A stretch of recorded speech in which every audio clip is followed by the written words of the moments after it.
Good morning, Will. How are you? Ryan, what's shaking, man? Thanks for having me.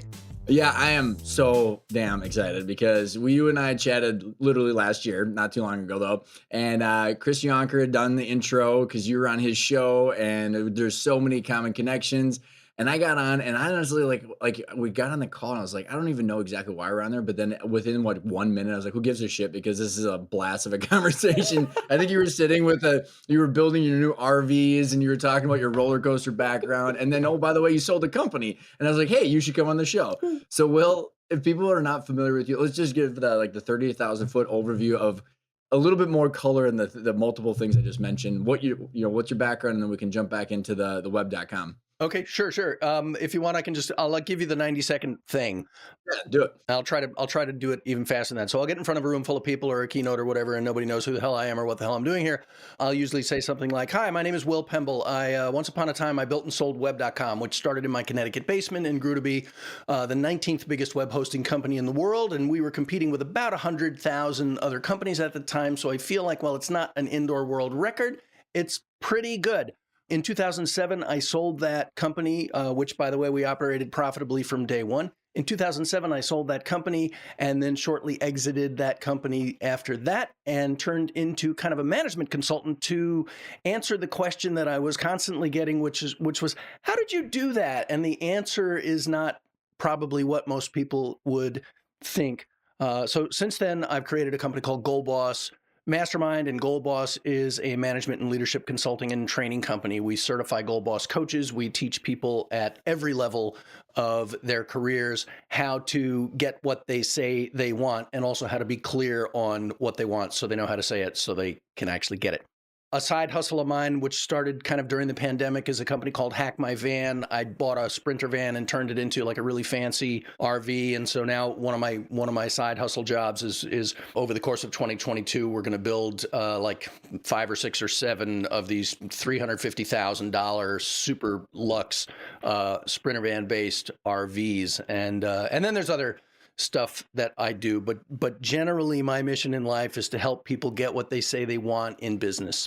I love it, Will. And no joke, like when we jumped on, you like were in your shop. You're like, oh, by the way, I started like making these vans, and then but like it was so crazy because you're like, oh, and some people also know me as the roller coaster dad. So I need you to give us some color behind that because I'm like, holy shit, I've actually seen one of those videos without even knowing it. So I think we were like halfway through the conversation, and I connected the dots. I was like, oh, that is you put me to shame from a fatherly fun activity perspective. Let's put it that way. Well, that was actually one of the goals, Ryan, is I've built a couple of roller coasters, and as you know, and if anybody who starts to Google me, they'll be like, "Oh my God," and they'll freak out. So I built like 5 different backyard roller coasters. One of them was the fastest backyard roller coaster in the world. Netflix came and filmed the build of one of the roller coasters. I've been on Good Morning America, millions and millions of views of crazy YouTube videos.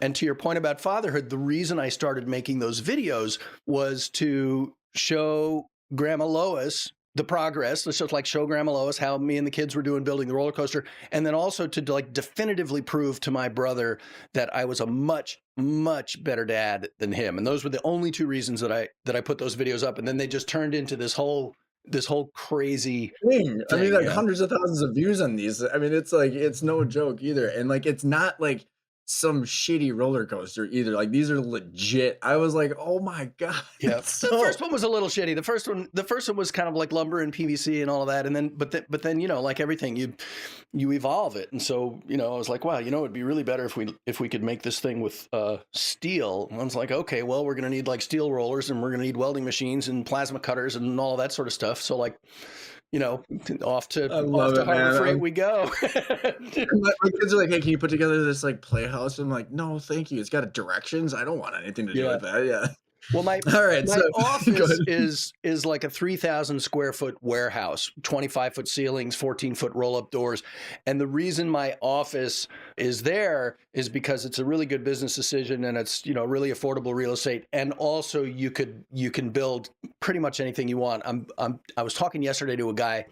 The walls inside the warehouse are all white, And fun fact, Space Mountain, the roller coaster at Disneyland, the interior of that building, when the lights are on, it's all white. The tracks are No white. shit. Everything is white because they shoot those stars. And so the whole thing is a Yeah. projection screen. So we were talking about maybe the possibility of building a Space Mountain style coaster in the office.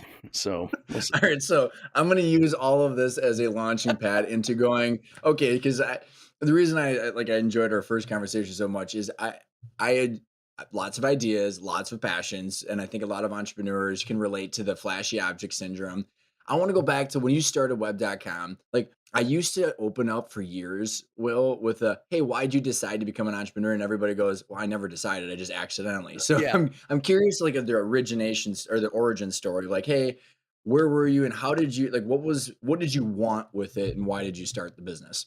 So I met a lady on Clubhouse a couple of days ago, and her name is Dora Maria Abreu, and she's like really cool, and I was impressed with her, and we got to talking a little bit, and I found out that like one of her first jobs ever was at IBM, and as it happens, my first grown-up job ever was, the first job where I ever had to wear like pants was at IBM, and I mentioned her. I was like, oh, IBM. Yeah, I worked at NDT headquarters actually on some of the first PC projects way back in the day. 640K of RAM was crazy.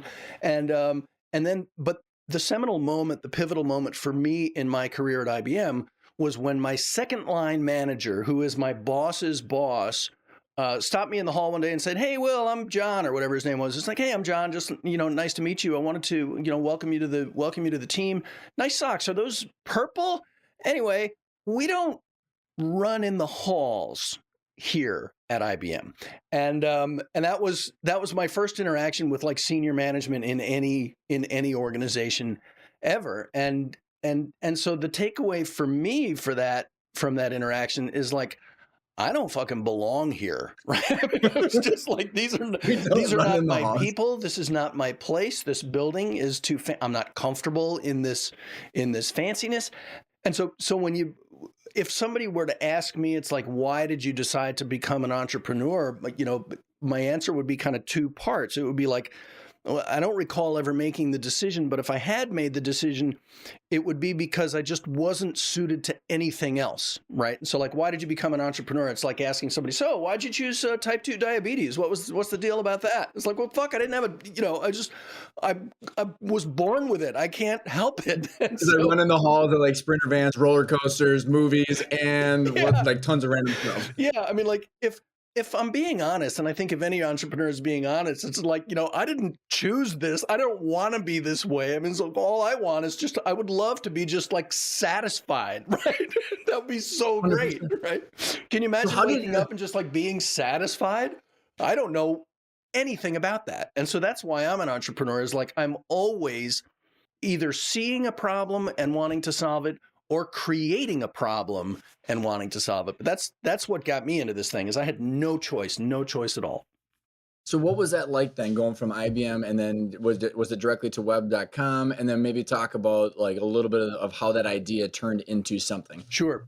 Like, well, IBM was a summer job when I was in college. I went to college to learn aeronautical engineering and how to fly, and so I'm a commercial instrument pilot and a flight instructor and all of those things. And the reason I went to college to learn how to fly is I didn't want to go to college at all. I didn't, but my family was like, look, you're not going to be the first Pemble who doesn't go to college, and so you can just like forget that. I mean, we will kill you before you don't get an education. I was like, okay, fine, airplanes. How do you like me now?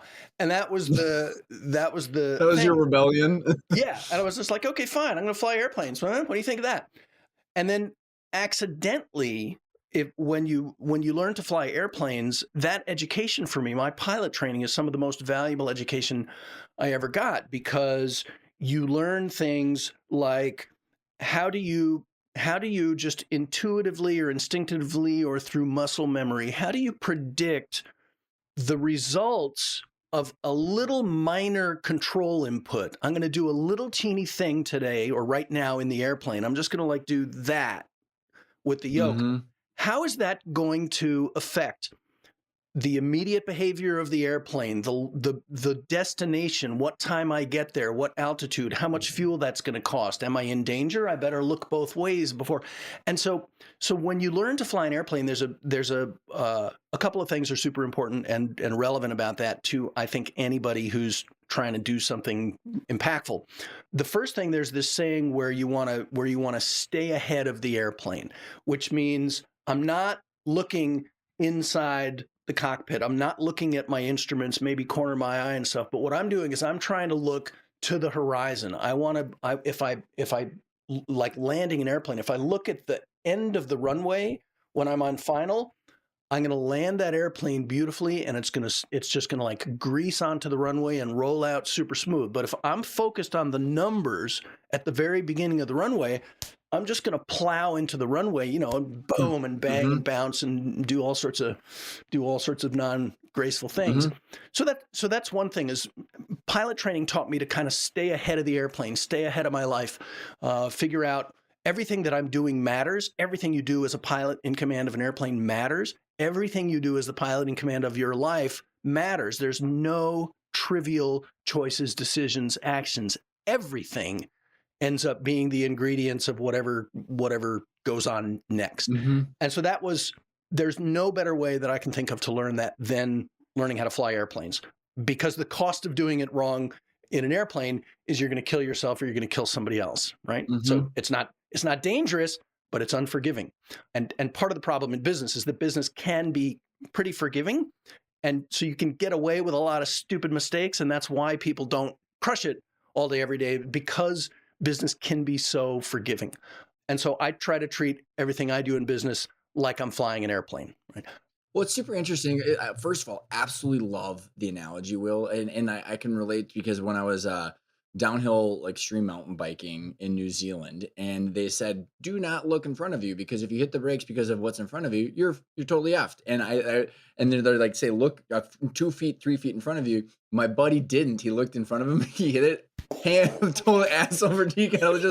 This is so ridiculous. But it's so interesting. I love the analogy. The destination, I think, and this is where when right before we hit record, talking about the destination being a more valuable company and some sort of event at some point. Most people are flying a plane right now, which is their business, and they don't know, they kind of accidentally got in the plane, accidentally got in the pilot seat, and they didn't know where they're going because they don't know what creates long-term value. Yep. So how did you take all of these concepts and apply that? Did all that hit you and you incorporated that right when you started web.com, or like what was the level of intentionality when you started it? Well, no, web.com sort of, when we recognized we had something, we started to get pretty purposeful about the thing. But web.com it's like the third or fourth company. I think the first company I made was a little internet service provider company in San Francisco, and this was back in the 1900s, where you would need a dial-up modem and software on your computer, and 56K was just like blazing fast, and we did some things and solved some problems so that we could connect lots and lots of people through dial-up. Most of those things were legal, and so we don't have time to tell you the story of how we managed to like expand our area to like 10 times any other little ISP. But we built an ISP, and we learned some things about customer service. We learned some things about the value of a customer, lifetime customer value. We learned some things about capacity, right? If you have 10 customers, that 10 people on one modem, or bank of modems, that's like capacity. So how can you have 100 customers? Well, they don't all get on at once, and so on and so forth. And so learning really important sort of fundamental basic lessons of capacity planning and logistics, that sort of thing.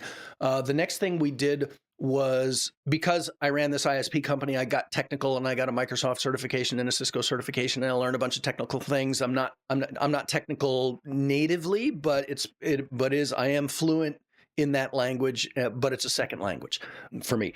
And so then what we did was we took the lessons that we got from getting all of our training and our certifications and all those things, and we started a training company. And so I built this company called IT Academy, and the goal of that company, the mission of that company, was to train people to take their Microsoft certified systems engineer exams and their Cisco Certified Network Associate. And so Microsoft and Cisco certifications.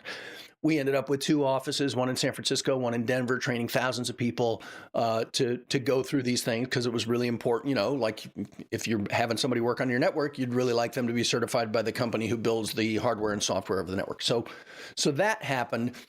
Sold that company, and then what I learned about there is I learned about managing people, and I learned about, you know, moving big crowds of folks. I learned about how do you get a point across to somebody? They're going to go and take this certification exam. How do you find the 20% of the subject matter that they absolutely need to know, because the 80% is not going to be on the test, right? It's all everything is Pareto principle, right? And that's not how people decide it. That's like a universal constant.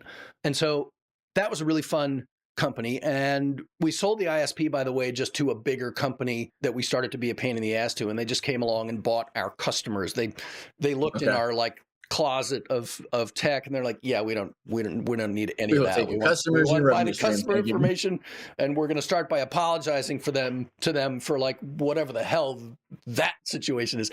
But we learned that a customer has value. We learned that there's like a book value, and I get a new customer, and that customer is not worth, you know, $24 a month or whatever it was.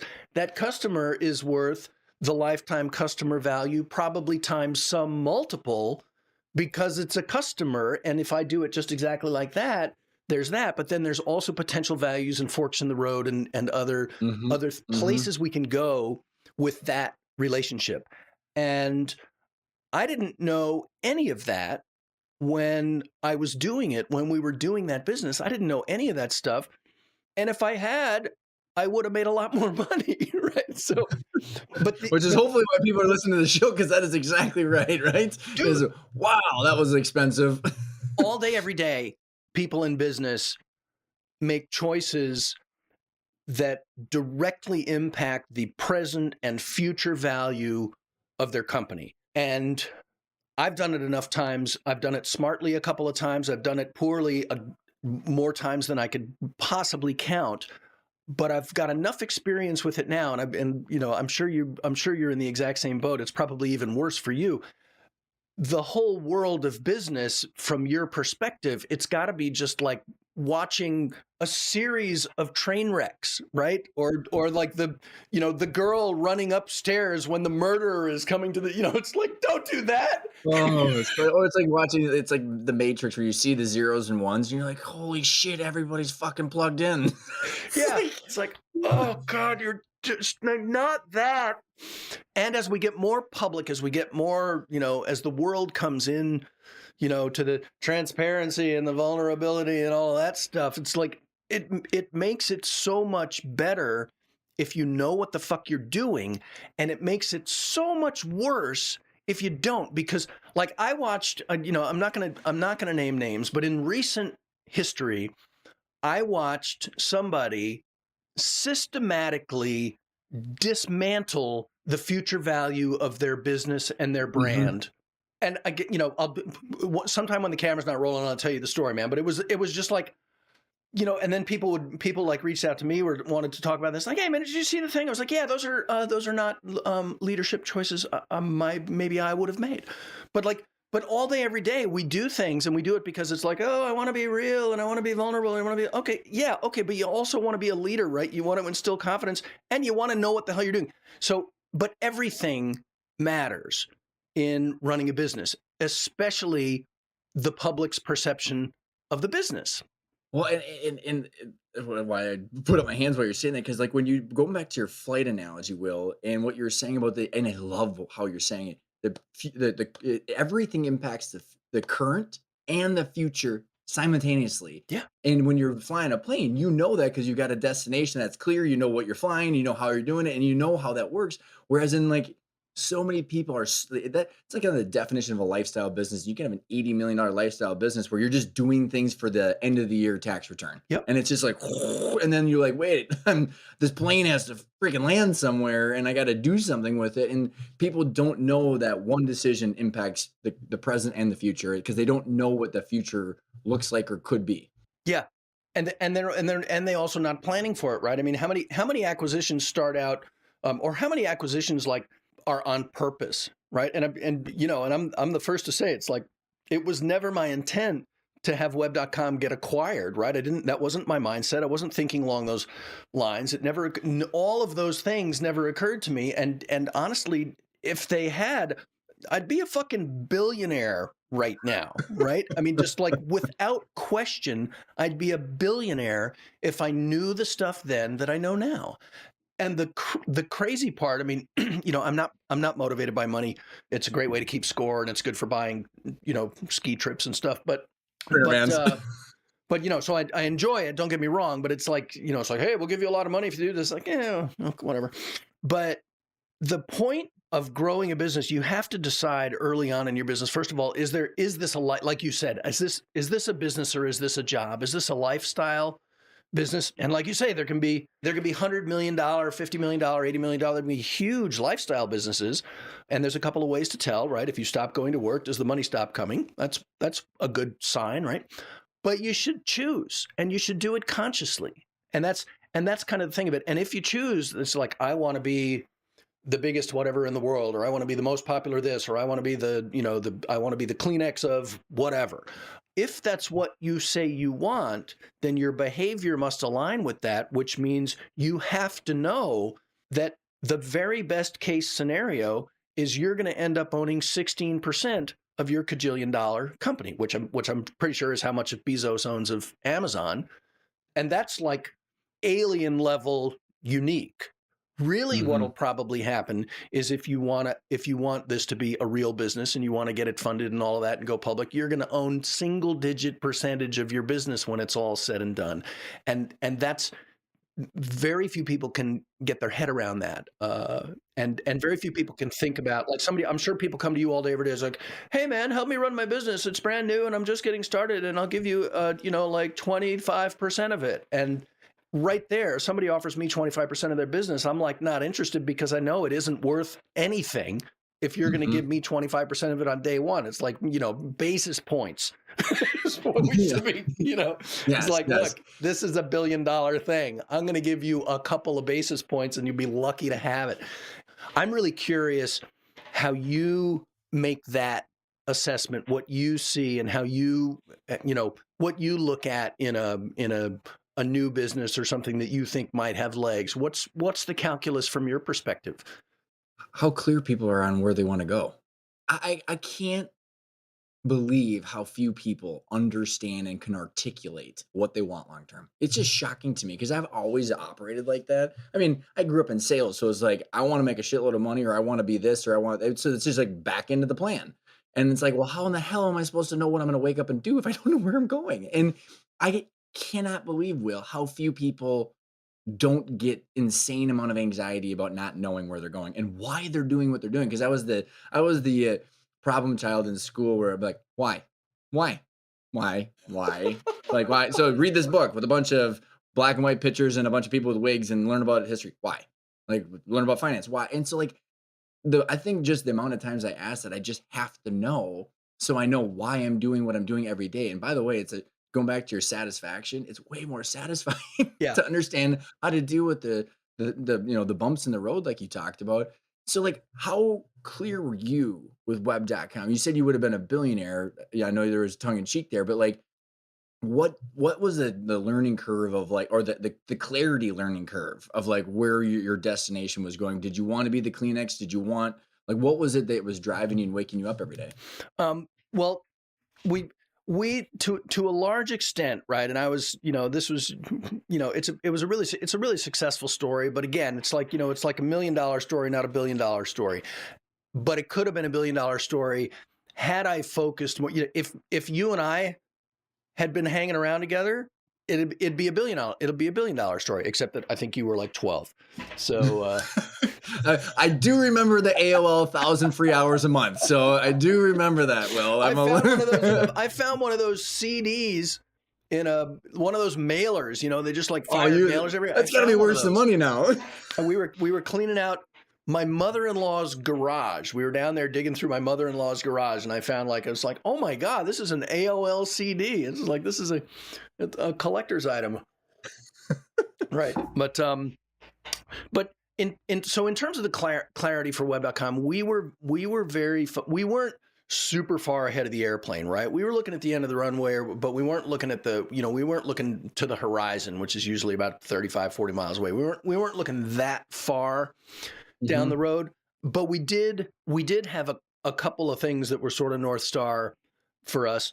One of the things was this idea about, the answer's yes, what's the question, right? And so when talking to a customer, the answer is yes, what's the question? And that's actually what got us into the web hosting business in the first place. We started out just selling domain names, and we got really good at that. And we broke the code on AdWords, and we were crushing that business, but it's a high volume, low dollar game. But the answer is yes, what's the question? So a lot of the times the question from our customer was, how do I set up my web hosting? And our answer was like, well, we don't actually sell web hosting, but there's these guys called HostPro, and they're really cool, and you can go there and you can get them set up, and they're like awesome. Alex is the CEO of that company. We know him. We're a customer. We use their data center. And then people would go, they'd say, okay, thanks, bye. And then they'd go get their web hosting, and then they'd call us back a couple of days later. It's like, cool, I went over to HostPro and I'm now paying them for web hosting. Thanks, that's fantastic. How do I set up my email? Well, HostPro has a customer service department. They know how to do that, and they're frankly better at it than us. But you're on the phone. Why don't we just help you anyway? And so we ended up, providing technical support for web hosting customers that weren't our customers. And so what's the saying, is the fucking I'm getting worth the fucking I'm getting? And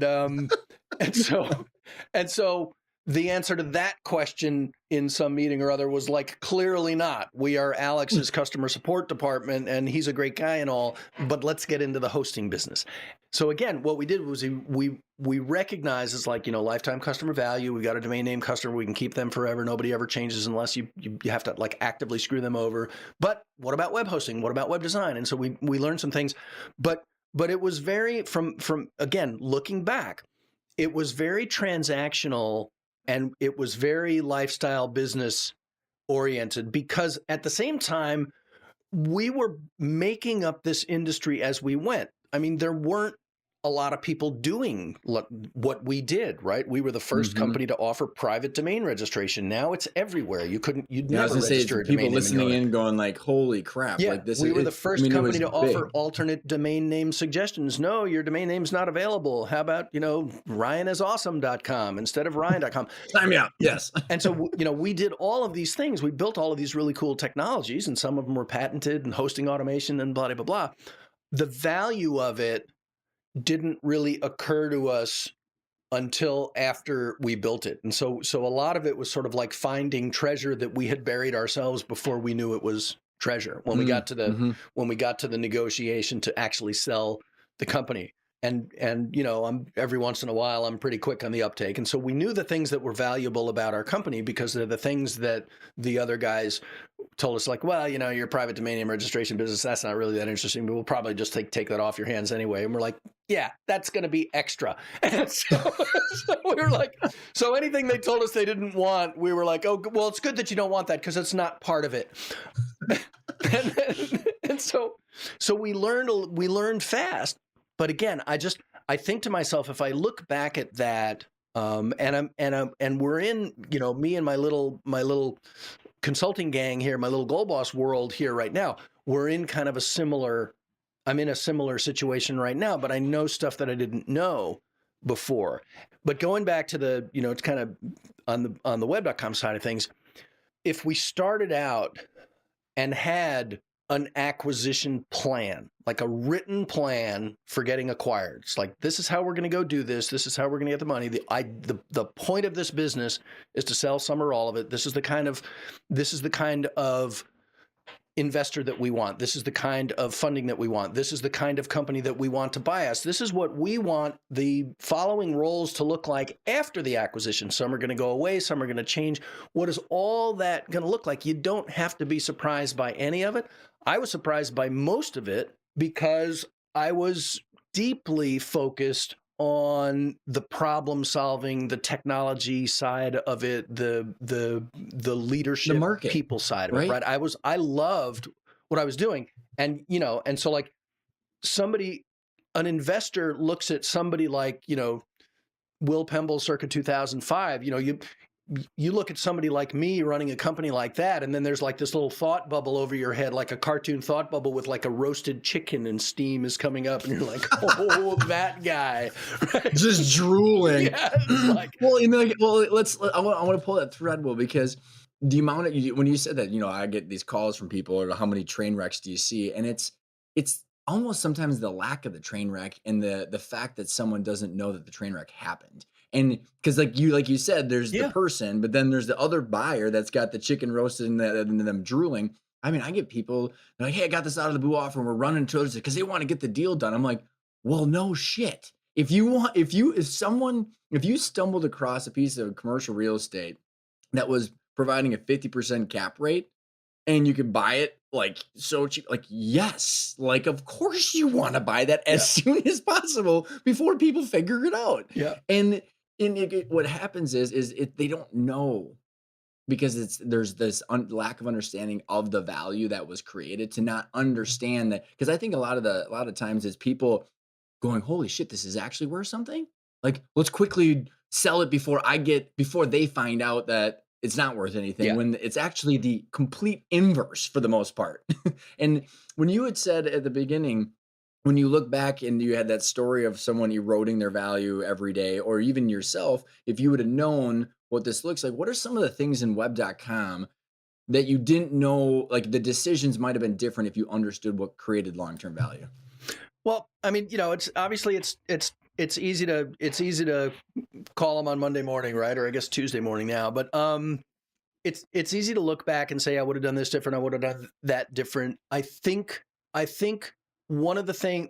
mistake that I see a lot is, and I would imagine that you've got a couple of things to say about this. What I think the mistake that I made, and I think the mistake that lots of folks make, and I watch that happen on a pretty regular basis, is I'll either take the whole business or more likely components of the business, and I will either vastly undervalue or vastly overvalue different components of the business. And so how do I objectively assess the value not just of the whole company, but how do I objectively assess the value of like the major components of that organization? Because most of the choices and decisions that we make as people, we make these decisions based on emotion. We make these decisions based on calculations, like the house that I'm in. I bought this house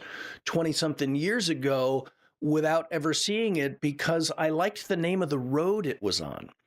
And that tickled me. And so I made like a multi-$100,000 decision on a whim because it was hilarious.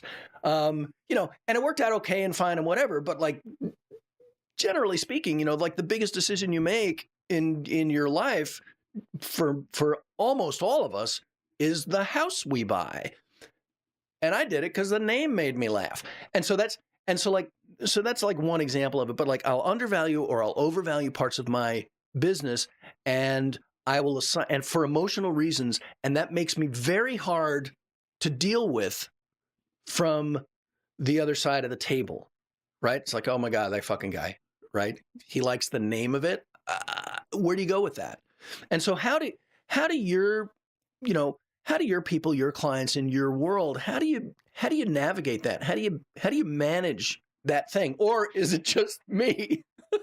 Oh, it's a super good question though, Will, because I'm trying to think of how I would answer this for myself. Because my approach for myself before I answer it, because everybody's slightly different, because everybody's either you buy with emotion, justify with logic. And that's, the universal salesperson's mantra is like, I think that the more technical shit I know, the more I can be emotional and be free to be emotional, and then kind of weigh it against the pros and cons. Yeah. So I don't know. It's like the discipline equals freedom stuff. You know what I mean? Like you be disciplined. So then what, you can do whatever the hell you want. You want to do sprinter vans or roller coasters or whatever, Yeah. but you've kind of thought through. And there was the sequence of events. And there was a gentleman I just interviewed on the show recently. He called it the lucky formula, how to stack the odds in your favor to be lucky. So it's essentially like, I don't know exactly how that situation is going to unfold, but I'm going to increase my odds of having that kind of experience. Yeah. So being able to be emotional, because we all want to be. And so, like, for example, like if you focus on growing a more valuable business, I believe, and I've seen it, is that you're going to have the choices. So if someone comes and gives you an out of the blue offer, you say, this is what I want. If you don't want this, pound sand. And then because you have a plan, because you've done the discipline, but it allows you to then say, hey, this is emotional. And I do want to make that because I don't give a shit. And because I've already thought through the ramifications of it. Mhm. I don't know if that, and again, some people say, well, that's too much work. And I'm like, well, then you're just going to be kind of not looking at the horizon. Like you said, you're going to potentially run it into a side of a cliff because you have clouds. I don't know. Yeah, it's like, yeah, just don't do the work. If you don't feel like it, don't do the work. It's no problem. Somebody else will do it. Yeah, someone else will write your narrative. They're going to go ahead and take a big bite into that steamy chicken that they see you as. Yeah, yeah. But I mean, we were, you know, we were young and hardworking, and we worked as hard on ourselves as we worked on our technology. And so we worked as hard on, sort of like personal transformation. I got to be the best me I can. I got to be the best communicator I can. Not for some crazy like altruistic woo-woo reason, but it's just like, I don't have enough time in a day to ask you to do the same thing twice. I need to know you understood me the first time, because I won't have time to come back, and I really won't have time to undo it if I communicated poorly. And so we learned how to communicate. We learned how to communicate very crisply, and everybody in the organization, we would say things like, okay, now can you repeat that back to me so I know I did a good job of communicating it? And then the person would say it back, and it was like, yes, that's it, or yes, that's it, but this one thing, could you say that back to me one more time? Yes, I'm going to do this. 1 coffee, 2 creams, delivered to your office at 3:15, or whatever the ask was. So we got really good at communication. We got really good at delegation. We got really good at whenever a task would come across, the question was, am I the only person on Earth who can do this task? And if so, I'm going to do it, assuming it's an important thing to get done. If I'm the only person on this earth or in this building who can do it, I'm going to do it. But if there's anybody else who's not me who can do this, I'm going to delegate it to them. And then there are literally 13 steps you take in order, one at a time, to effectively delegate to somebody a task. And if you do it exactly that way, exactly every time, 80% of the things you delegate are going to be done just exactly the way you want. And so you can bank on delegation if you do it well, right? Time management. It's the only thing you can't get more of, right? Take my people, I'll get more. Take my money, no problem. Burn down my building, that's fine. I know where some trees are, I'll make another building. But if you take my time, I can't do anything. And if I waste my own time, so like when we would do meetings, there's 2 promises. If I accept a meeting, here's my first promise. I'll show up and be ready to work at the moment the meeting starts. I will be on time. And the second promise is when the meeting is scheduled to end, you can count on me to stand the fuck up from my chair and walk out of the room, because all you get is all I promised. And that's how we did it. So like when you're out of time, you're out of time. And then we managed, problem solving through it. So like we got really, really, really crisp at managing ourselves in a super disciplined way. And if you do that, you can compete with GoDaddy, who has more money than God, right? And they're the number 1 guys, and they had hundreds of times more customers than us and thousands of times more dollars than us. But we ran with those dogs every day because nobody managed themselves better than we managed ourselves. I love it because it's very much to the discipline equals freedom and philosophy that I was kind of talking about. Because you got this playful kid spirit, but then also you just got very serious about the shit that matters, and it's that yin and yang. And it's the only way you can play. Well, and that's what I mean. To go back to your question, is like I believe that I can have more fun, express myself more, have more fun if the other 80% of the shit is done the right way. So my question is, I can only imagine from all the other things that you're doing these days that web.com was your sandbox and your playground with your people and self-development and, all the scorecard, all that stuff. Why did you sell, and why did you decide to sell? I wanted to do something else. I just like straight up. I'm a builder. I love that, I love starting from zero and getting to a point where it's interesting to somebody who wants to take it over. And so that's why I sold it. If I'd have kept it, it would have, again, all the really cool, interesting, hair on fire, stay up late, all of that stuff. I absolutely love that because I am an entrepreneur. I don't want, good morning, Blanche, walking down the hall, same thing, it's like, Don't run in the halls, yeah. Will. Yeah, I want to run the halls, right? I don't want to walk down the halls, and I don't want to own the fucking halls for very long either. And so that's why I sold it, because what I do is start a company and get it to the point where it's interesting to an investor, and then they come and say, maybe you're not the guy to take this the long way. And I'm like, oh, I certainly am. And I'm like, no, I'm not. I wanted to sell it because I wanted to move on to the next.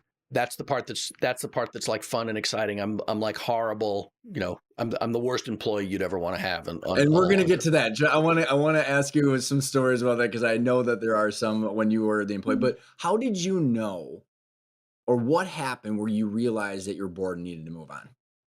I beg your pardon?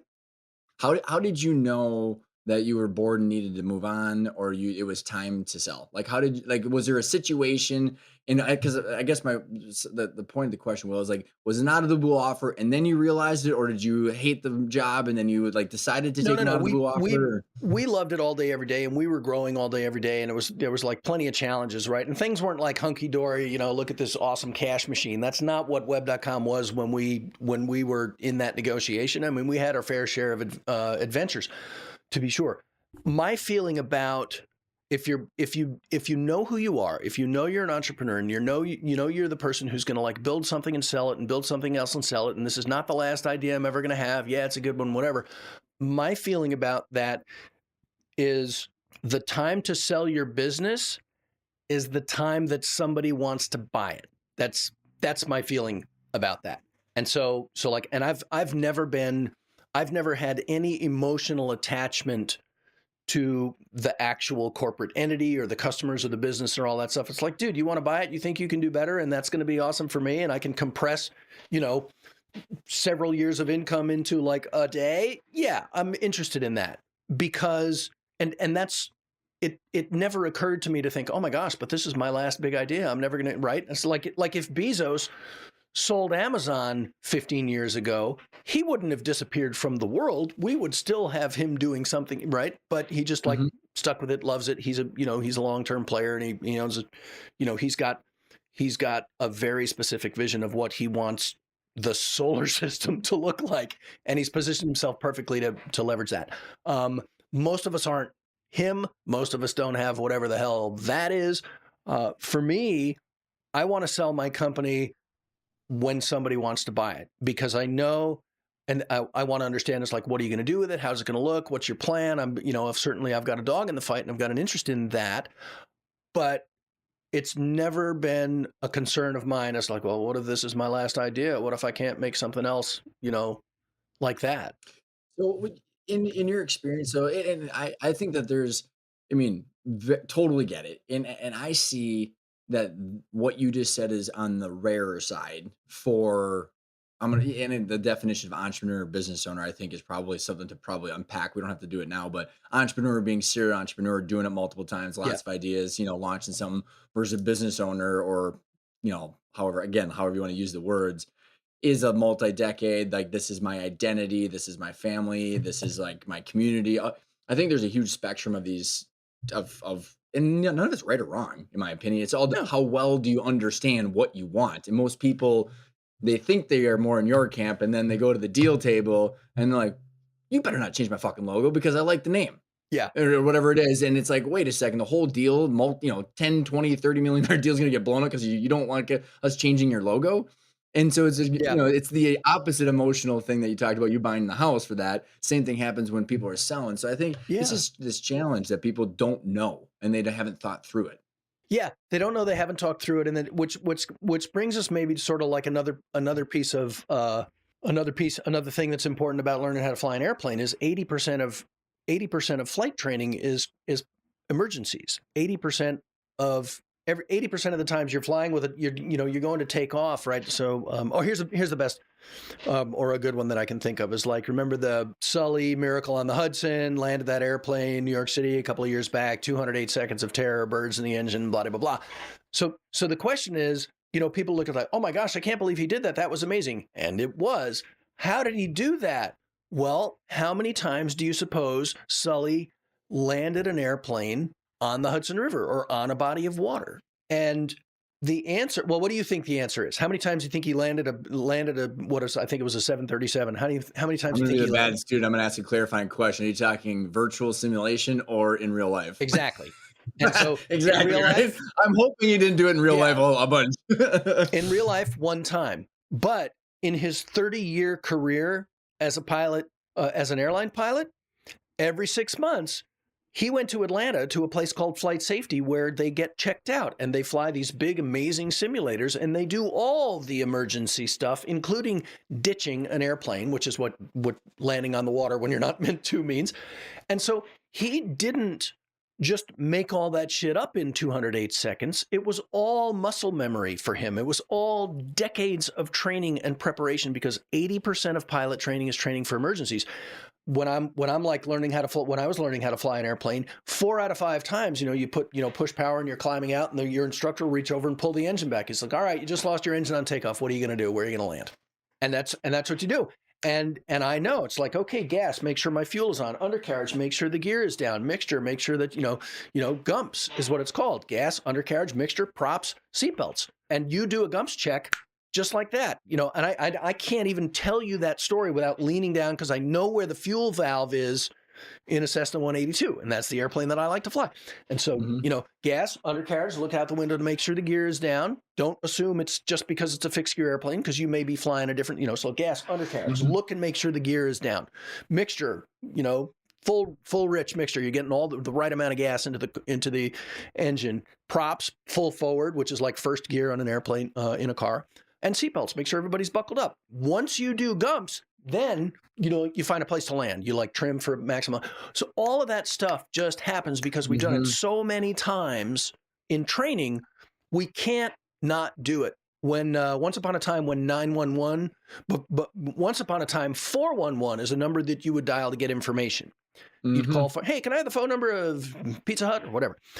And when 911 came out, in emergencies, what would happen is people would dial 411 in an emergency if the house was on fire or whatever, because muscle memory. We just do what we're trained to do. Adversity doesn't build character. Adversity reveals character. So when the shit goes down, I'm going to revert to type. I'm going to be the person I really am when the pressure is on. And so pilot training knows that.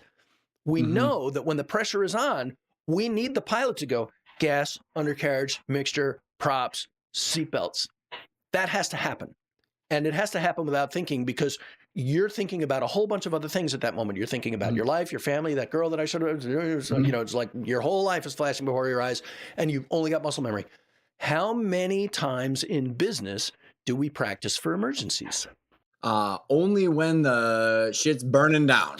Right. In real life, not in a simulation. In business, we only practice for things going well, right? A Harvard MBA spends all that time at that beautiful fancy school learning all about businesses that function perfectly every time. And then that poor fucker goes out and starts working for somebody like me, and he never sees that perfect scenario. And then what they have to fall back on is like conversational skills, basically, right? Yeah, I know how to email etiquette. Yeah. Well, I don't want somebody who's going to talk in an emergency. I want somebody who's going to do, right? I want Sully. Well, and so think about with that example too, I think it's a great way to articulate because we're trying to build muscle memory with this show and the training that we're doing. And because when you get to when I say you, the sellers who have done this once, maybe twice, get to the deal table, the private equity firm, the strategic buyer is doing everything that you were just doing, muscle memory, they did this, we're doing that. And by the way, because they're focused on the emotion of hey, how, what shit's going on in Will's head because, he wants this. And then they're pulling these levers and they're just sitting there, hey, Will, have another beer. And they've got all this plans going on. They've got the muscle memory. How would you relate your muscle memory when you were going to sell compared to the buyers and that dynamic? It was so there's a saying whoever wants it less is going to win. But it's kind of a weak ass strategy if you think about it, right? And so there were times in the negotiation where things got to a point that I didn't want them to get, and I could see the other guy's point, and all the math all made sense and everything like that. It's just not the way I wanted it. And so a couple of times during that conversation, I had to, or chose to say, well, gosh, this really would have been great, guys. I'm so sorry that, I totally understand and I respect, and I don't want to, I would never presume to say that this is worth more than you say it is, or this thing is more important than, you think it is. I would never presume to question you because clearly you're the experts. It's just not going to work for me. And so thank you. I'm really grateful for the time. Bye-bye. And so, so I would walk away a couple of times, and then my lawyer would call me. It was like, Will, what in the hell? And, so I'm like, sorry, Tom, it's just like, it's not going to work. And I meant it every time I said it, and then they would come back and we would adjust and all that sort of stuff. But again, that Brinksman level negotiation is not professional, right? It's childish. I'm going to take my marbles and go home. But when you're not prepared for it, when you haven't been coached for it, when you haven't trained for it, when you haven't sat down and like literally role played and gamed out a couple of these negotiations, because you can bet the guys on the other side of the table, they've done this 100 times. They do this all day, every day. And so you're not going to bring a single surprise. But in real life. Like they do, like they know all the scenarios, and they do it in real life. Yeah, it's like meeting the president, right? It's like, oh my God, it's like this. I'm going to meet the president. It's like it's this moment in your life. President does that shit 200 times a day. It's like, hey, look at another person. Yeah, yep. And so it's really important that the most important event in your life, in a perfect world, it's also the most important event in the lives of the other people who are in it. And the bigger that gap, the wider the gap between the importance of the event to you and the importance of the event to the other guy, that's going to determine who calls the shots a lot of the time. Because every single time we got to that in my negotiations, my choices were, well, it goes or it doesn't, on or off, binary. But for them, it's like, well, we got 16 of these deals going. I'm hoping that all of them come together this week. But, if one of them doesn't, I've still got 15 more deals, right? So how do you manage your mindset around that? How do you manage your tactical situation? How do you manage your behavior around that? What vocabulary should you use? And if you go into it cold, I was just smart and lucky. Yeah, maybe 3 luckies and 1 smart and 1 hardworking. So, but it would have been so cool if I'd have had a coach for that particular event. That would have been pretty freaking awesome. And, so I want to go into the, because I know we've probably got about, let's call it 10 more minutes. Is you do the deal. Curious on anything for deal structure wise that you liked or didn't like, but also into you being an employee. I just, and all of a sudden having someone I'm going to call them the hall police of your speed in the hall. That doesn't seem conducive to who you are. Yeah. I refer to myself as like executive vice president of Came with the Deal. Right. And I remember the first one of these conversations was like me and the CEO of the other company, and we're having a lunch and we're just guys. And I'm like, does anybody think this is just guys talking? We're pals. I'm like, I've never seen you before in my life. And, but we go through all of that. And then, and at the very first lunch, I was like, you're probably not going to want me around after this is over. If we actually do this, you're probably not going to want me around. So why don't we just have this conversation the way it really is, which is I'm a terrible pain in the ass unless I'm the boss. And I remember it clearly. He's like, no, dude, like you built this thing. This is your DNA in it. It's really important and da-da-da-da. And I went to Ivy League school and I know how to have a really good conversation. And he's just like saying all the stuff he thinks I would want to hear, when really what I wanted to hear was like, yeah, you're a horrible pain in the ass and I wouldn't piss on you if you were on fire, but I need to get through this right now, which respect, right? Because, I'm just like poor kid from Ossining. And but okay, fine. And we go through the whole thing, and I'm an executive vice president of Came with the Deal. And they might have needed me for some stuff because I do know some things in technology and bodies buried in data centers and moving things from here to beyond. What are we going to do with all those employees up in Connecticut? We got to, like manage through that. So yes, I was necessary for a while. And so, but what I realized very early on is like, we go to web.com, where it was like basically like me, Kathy, and Vive, like the, Steve Marks and Ivan Becker, right? There were like 5 of us who ran this company, and we all did the jobs that we managed, right? I mean, it was a very, it was, we were lean. You knew what you're doing. And my first week at the new thing, I go in and there's a big building and there's lots of people all up and down the hall and hundreds of employees and everything like that. And I go into the conference room for the, whatever the executive meeting, and there's 19 vice presidents in the building, in the room. And I'm just like, I'm just sitting there and listening to the thing, and then it's like going on, and I can't sense any real, agenda or process or pattern. It was just like, it didn't. I'm laughing. It wasn't my kind of meeting, I guess is the best way to say it. And so on day one, as executive vice president of Came With the Deal, I'm sitting there and I raise my hand at the back of the thing. Well, at least you did that instead of shouting something out, right? Yeah. And dude says, "Hey guys, Will is a former CEO of web.com." And I was like, "I'm just curious. I know what I get paid. I'm going to assume that everybody in this room gets paid about what I get paid. What do we do?" It's like a $40,000 hour-long meeting. Exactly. And that's what one of the things that we would do at web.com. I was like, "All right, welcome to this meeting. This meeting is going to cost $8,750. That's the cost of this meeting and putting everybody in this room for the next period of time. And so that is what this costs. Respect." So like, and I'm doing like cost of the meeting math in my head. And I'm like, oh my God, I mean, just what I get paid in this scenario. And my job is like exactly nothing, right? I am tasked with no responsibilities. And then I'm like looking around the room, and I'm like, I was such an incredibly bad fit for that. And did you have an employment contract, Will, or was it an earnout, or both? Like what financially? You don't have to get the dollar amounts. I'm a little NDA'd about some of the things, but there was something on the line for you to stay there, I'm assuming.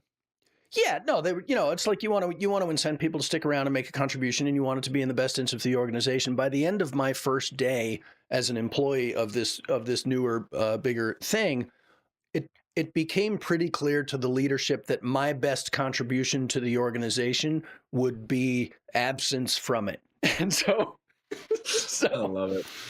And it's important to know that, right? It's important to know when you're, and so like I believe, and the data suggests that it might be true. I believe that I was probably the best qualified guy to run a fast growing web hosting company and lead that team and all of that stuff. But that wasn't my job. There was some other guy who had that job now.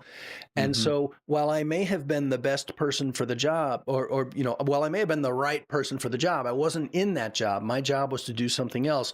And I wasn't going to be a good fit for that, because I can't, I can't, if the emperor has no clothes, I'm going to be like, dude, you're naked, right? I just can't not point that out.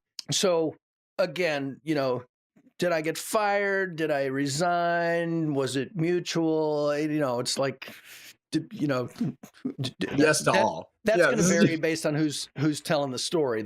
The facts is that I owned and operated web.com. We got acquired. I was employed by the company that acquired us for a short period of time, and then I moved on, and we all wished one another well. And web.com is alive and well, and it's a happy company, and it's growing. It was actually the company who bought web.com from me actually faltered pretty significantly and then was acquired by another company. And then that company has kind of like grown. And so that's the web.com you see today. The guys that bought my company from me are not the guys running it today. But again, it's a very weird thing. And that's where you have to, because my customer at web.com was the person who registered a domain name and bought web hosting. That was my customer. And the people that were most important to me at web.com were the people that worked for me, my employees, right? And so think Branson, right? Take good care of your employees, they'll take good care of your customers. When you shift that makes all the sense in the world to me, right? The customers are the people that are paying the money. They're the ones who want the service. The employees are the people who are delivering the service. My job is to care for, lead, and serve the employees who care for, lead, and serve the customers who pay all of our salaries, especially mine. Mm-hmm. That was sort of like the web.com value respect model, if you will. Angel investor, venture capitalist, public markets, all of these things. What happens very quickly, and you can either accommodate this in your head or you can't. Who's the customer in a publicly traded company? Well, the short answer is the stockholder is the customer in the publicly traded company, and the rest of us are like, right? So like, I am not the customer of Amazon. I am not the customer of Facebook. I am fuel for those things as an individual human person. Now, if I buy a share of Amazon stock or a share of Facebook stock, then I'm a customer, because that's where the real money comes from. The real money comes from the market. And then all of this transactional stuff that happens, it's important and it's involved, but it's not the main thing. I think that is an insanely important distinction that every single person listening or out there that owns a company needs to understand. Because I think privately held business owners that haven't raised a bunch of money. So privately held partnerships, family, however you funded it, whatever it is, they instinctively know that, because I can only imagine the shenanigans that most business owners pull to get their first customer, to get the first partner, to get that best, first unicorn employee. That it takes a freaking village to do the shit that you want to do. Yeah. And then all of a sudden and I think so many people incorrectly believe that all the buyers are the same way, which is the exact opposite. It's like, boom, shareholders, limited partners, carried interest, which again, I'm not saying whether it's right or wrong. It's just knowing the dynamic and then how that main goal drives all of the decisions that are going to happen there on out. Yeah. 100%. And like you said, it's not, there's no right or wrong of it, right? But like, for me, the end user is the customer. I know that the person who pays money for the service that the company delivers, that in my world, in my mind, in my ethos, is the person that I'm responsible to. And if I'm all of a sudden I become a publicly traded company and there's these shareholders, the board reports to the shareholders, their shareholder meetings, all of the decisions get made, upstream from the customer experience, that's fine and well. And that's what makes the world go round. And that's, again, right. I benefit from that all day, every day. Peggy doesn't really tell me exactly how, but I know it happens because I own stocks or something. But it is of like no interest to me as a business person. I try, right? Because I'm smart and I understand money, and I'm actually like a Series 7 registered guy, right? I'm a licensed stockbroker. Of course you are. Of course I am. I'm curious about I am too. So I know some stuff about that, but like what I end up the other end of it is like, I understand how all of that works right now. I'm still not interested. It doesn't matter to me. I want to build a widget and sell it to my customer, and then check in with my customer and make sure they love it. And that's perfectly fine. So the next level of guys, when the company gets acquired and there's angel investors and all of that sort of stuff, I mean, I can deal with angel is probably where angel, maybe VC is probably, I can live in that world, because at that point, right, let's draw the line between VC funding and IPO, right? Right after IPO, I'm not qualified. I'm not qualified. I don't want to be part of that conversation from a leadership perspective, right? I still want to do, and I've worked for lots of publicly traded companies, helping them manage their leaders and helping them do process and logistics and all of that sort of stuff. And GoalBoss works crazy good for all of those things. But as an entrepreneur, the farther I get from the end user customer, the farther I get from the employees, the people who do that work, the less joy I experience, right? Because I'm just like, and that's perfectly fine. Again, if I wasn't that guy, if I really did understand and embrace and find the art and the beauty and the value and the love and all of those things at that, that other end of the spectrum, I'd be a fucking billionaire. But I'm not, so I won't. Well, and I think as we're wrapping up here is Yeah, God bless Minnesota. It went from negative 20 degrees to 35. So it's a 55 Yeah. degree swing.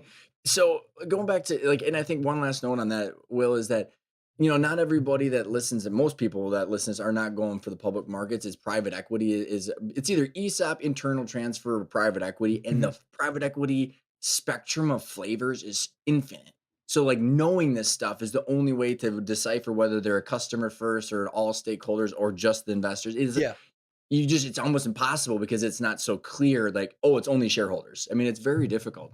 Yeah, it is. And but like the first step in it is just like the first step in it is finding ways. And I think you can really help with this is finding ways to help entrepreneurs and business owners sort of like illuminate their blind spots. Let's go find out, right? The first time I knew I was in the wrong room was when I was in the room, right? It's like, so like day one, new web.com, 19 vice presidents, and like, Crap. they're looking at me like they're afraid I'm going to steal the soap, right? I mean, I did not belong in that room, and they didn't have to be nice to me anymore, and I never felt like I had to be nice to them. So I was just like, but that was the first time I knew it. Nobody ever said to me, dude, after this goes down, you're going to find yourself in a conference room. And you're not going to know what in the hell any of this is for. It's not going to make any sense. It's not going to be, it's part of an important and valuable and viable and legit process, but it won't make sense or work for you. And you're going to fucking hate it. And your job is going to be to hold your nose until you vest.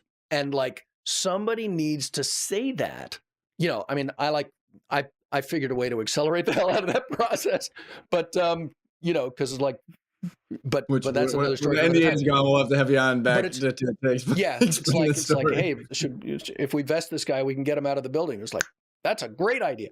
But that was an important thing. And so how many opportunities can we find to help business people? And you'll never know it until you go through it, right? You don't know what swimming is like until you swim, but we can describe it a little bit, and we can describe maybe the levels of discomfort and the confusion and all that stuff. And it's like, this is going to be uncomfortable and confusing, and you're going to wish you were at home for a lot of these things.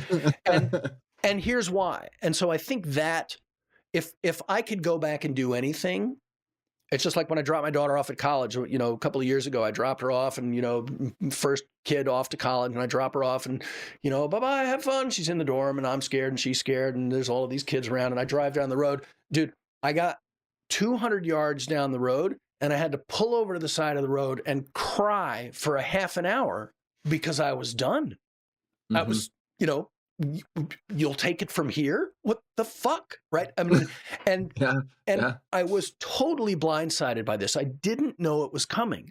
And I called some friends of mine. I was like, call my friend Jess. I was like, Jess, oh man, I just dropped Ellie off. He was like, did you cry? I'm like, yeah. He's like, yeah, that part is the worst. I'm like, why didn't you fucking tell me that was going to happen? Right. And so he was like, oh, well, it never occurred to me. So like now I tell everybody, right? And so if you've got a baby and someday they're going to go to college and you're going to drop them off, you're going to get 200 yards down the road, Ryan, and you're going to have to pull over to the side of the road and cry like a baby because everything you thought you were for is over. And that's a fact. And so how many of those opportunities do we have to like just let people know there's going to be this insanely uncomfortable event that will be the result of you having done an excellent job building a company, raising a child, whatever it was. So amazing. And as we wrap up here, I'm going to have two questions, and I want you to spend a couple minutes or explaining how you're doing this with Goal Boss. What's the goal with Goal Boss, and how is that fueling your satisfaction and the things that you're doing? And then we'll wrap up. Well, Goal Boss is a very simple thing. Goal Boss is the part that nobody wanted to buy when we sold web.com. It's like, hey, we built a leadership system and it's a process and we got training and all that sort of stuff. And they're like, yeah, we'll take it from here. And so Goal Boss is kind of the answer to how did you do that? And so after web.com, I started doing consulting, and I've still built a couple of businesses here and there, just, the van business being an example of that.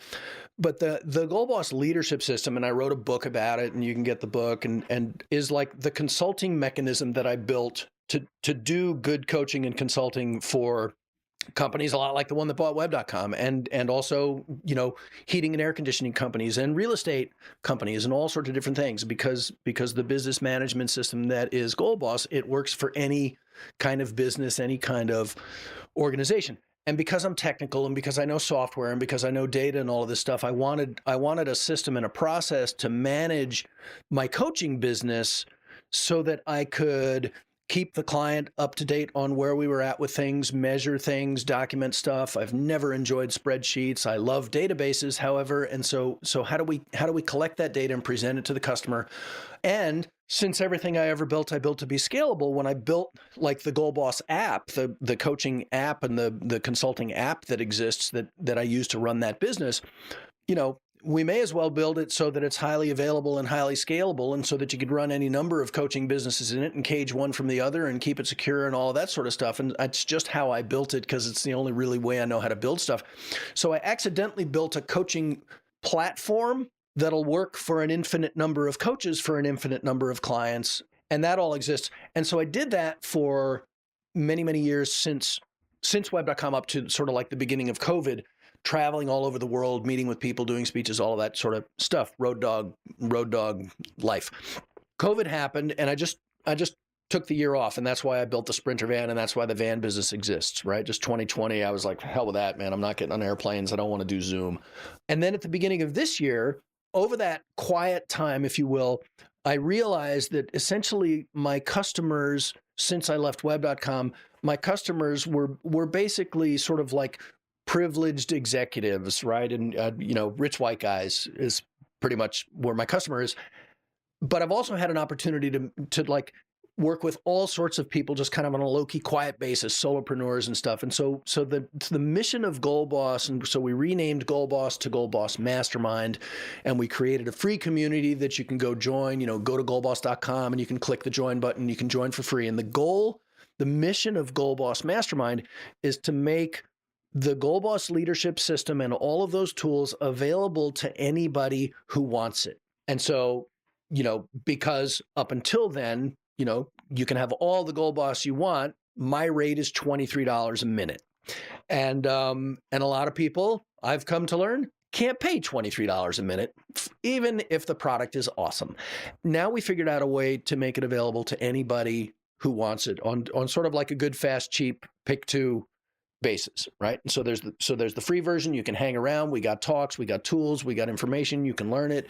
And then if you want the whole thing into 3 days, no problem. We can, power right on through that. Good, fast, cheap, pick two. So that's the cool, fun thing that I'm doing. And the surprise of it, because there's always surprises. The surprise of it is like, I'm going to say 99% of consultants and coaches don't have their very own enterprise-grade, software-based leadership client management system that they use to run their business. Most of them using like spreadsheets and Charisma. Spreadsheets and Charisma. And spreadsheets and Charisma, I'm not taking away from that. They're valuable and they're important, but like 80% of what should make a business happen is process and tools. And so that's what's happening is this. The surprise part is like coaches are finding me and saying, hey man, can you teach me how to do that GoalBoss coaching thing? Because that looks pretty cool.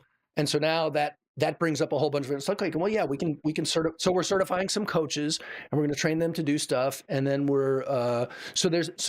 it's very interesting, the weirdness that's happening. And so we're going to start to become a place where anybody can go to get kind of whatever kind of coach they want. We're also making relationships with different business providers. We came up with a question the other day. What are the 10 things every solopreneur needs? 10 services.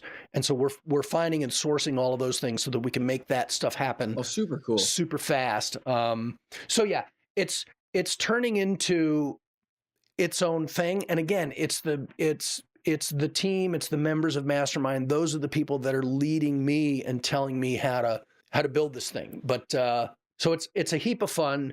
And is it goalboss.com? Is that what you said? Pardon? Goalboss.com. Is that where the listener should go? And then the last question, Will, is what does the word intentional mean for you? It's an important word. I think what it means to me is I think it might be a good test for a behavior that I'm observing in myself or in somebody else, right? Is this intentional, right? Is this behavior intentional? What am I, the thing that I'm doing now, the conversation that I'm having now, the work that I'm doing, the thing that I'm building, the stuff that I'm buying, the stuff that I'm selling, what is my intent? What do I want to get out of that? What does the end of the runway look like? What does the horizon look like? Does the rest of the world perceive also that my intent is X?